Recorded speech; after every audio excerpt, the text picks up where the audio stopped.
ரித்தன்யா வழக்கு தொடர்பாக நாம் பேசிக் கொண்டிருக்கிறோம். இப்போ முக்கியமான 2 விஷயங்கள ரித்தன்யாவுடைய தகப்பனார் திரு அண்ணாதுரை அவர்கள் பதிவிட்டிருக்கிறார்.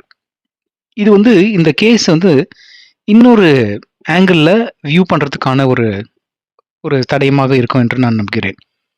அதாவது என்னன்னு பார்த்தீங்கன்னா, நம்ம ஏற்கனவே ஒப்ரசிவ் பிஹேவியர் ஓசிடி என்கின்ற சில பிஹேவியரல் இஷ்யூ இருக்குது அந்த குடும்பத்துக்கு என்று நாம் பார்த்தோம்.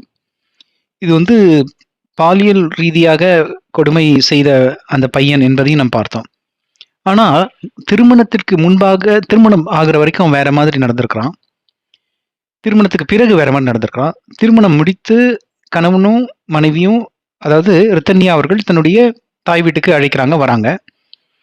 அங்க அவருடைய பெற்றோர் உணவு அருந்திக் கொண்டிருக்கிறார்கள். அப்போ அ